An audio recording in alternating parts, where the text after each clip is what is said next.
Yo, what's going on everybody, and welcome back to the channel.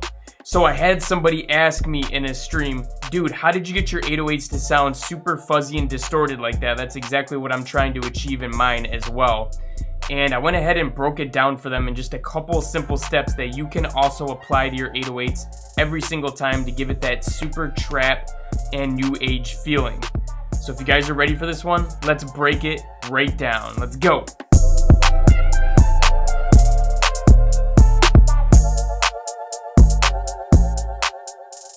While we're here, make sure to smash the like on that video, fam.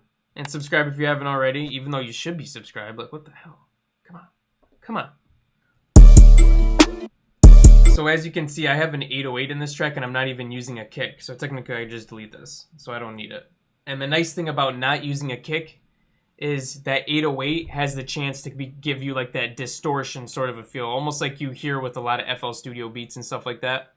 Because the kick is basically going to be louder than the 808, because you want to hear it over the 808 when the kick hits. So it doesn't really allow that 808 to kind of shine and make that noise. So that's what's cool about only using an 808. You get that certain sound from it. So to get that sound, really all I do is put a saturator on the master here with a soft clip turned on. Okay, this soft clip right here is not going to allow the signal to go over 0. It's going to put a clip, like a little edging onto it. And what that's going to do is, instead of it just chopping off the volume and not letting it peak over, since it's putting a curve on it, which is a soft curve, you can see right here, it gives a little demonstration of what it looks like. Since it's actually putting a curve on it, it actually gives it distorts the noise a little bit. It adds a little bit of distortion and saturation to it. So the difference between the saturator and the limiter is the saturator is going to add some sort of distortion, and limiters are aimed towards being transparent. And I like to use this soft sine setting right here. I think naturally it comes on analog clip, but I just put it on soft sine.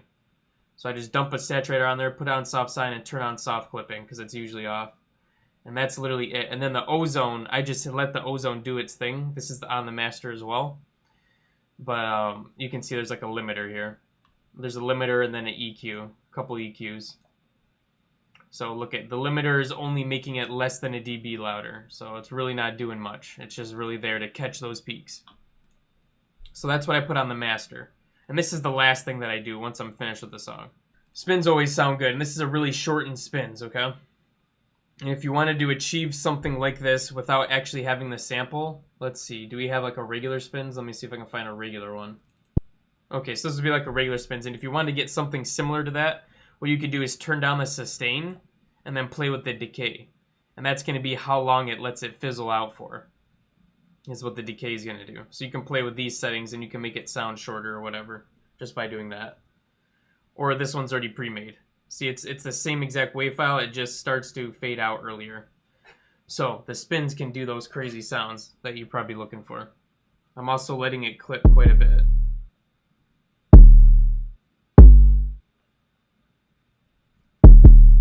So you can see that the initial hit is like 3 over or almost 4 over, but it's really toppling out right around the 0 mark. It's like just a quick boom, like a little boom. You know what I mean? It's the initial transient that's going over 0 dB there. So that's fine. You know what I mean? If we turn this up all the way, it would be ridiculous. I mean, that's not even that bad, honestly. And then really all I'm doing is putting a compressor on it. So this is a compressor that is expensive, that you have to have a satellite or a universal audio interface. And this is a compressor. But if you watch my last 808 tutorial, I show you how to do it with the glue compressor that Ableton has. So check that out, because you can just do it and it sounds pretty much the exact same. This one sounds a little bit better because it's actually modulating hardware and it's pretty damn close to it. And then I don't think this is doing anything. Yeah, the Fab filter's not doing a damn thing. Fab filter's just chilling. So that's it for the 808s, literally. So I would say put the soft clipper on the master, put a little bit of glue compressor, some compression on top of the 808 so that it kind of helps mold it so that it's not too wild. It tames it, but you don't want it to tame it too much, so just do a little bit. And that's it. And then have it peak. And that's really all about leveling, right? The tuner doesn't do anything by itself, it's just showing me what tune it's in. So it actually doesn't do anything when you put it on there. The only thing it does is it tells me what note my 808 is on. Some 808s aren't tuned to C. Some of them will be like D, E, F, B, all different stuff like that. So I want to know right away if it is or isn't. So I just keep it on there for that reason. And then also, if you wanted to get your 808 to be even closer to the middle, you could see what it's going. Like, you see it's like plus 13 to plus 15. What you could do in here is you could go detune minus 13 to counteract that.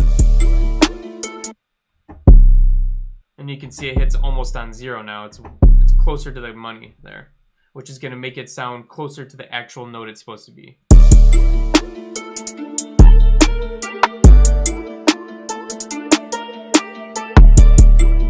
Alright guys, so that's exactly how I do my 808s when I'm not using a kick drum. So if you can do your 808s just like that, you can get that nice, fuzzy, distorted sound that everybody's always after in their trap beats. And it's really that simple, just a couple little steps. But anyways guys, I hope you like this one. Make sure to smash the like button and subscribe to the channel if you're new here, because we're uploading videos like this every single week. We're also doing 2 live streams a week now, so go ahead and catch us on one of those as well. We go Friday and Saturday nights. Lots of fun. Everybody loves them.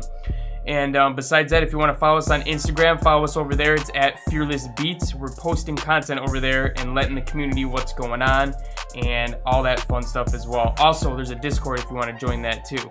But besides that, guys, I'll be catching you all again in the next one. Peace out.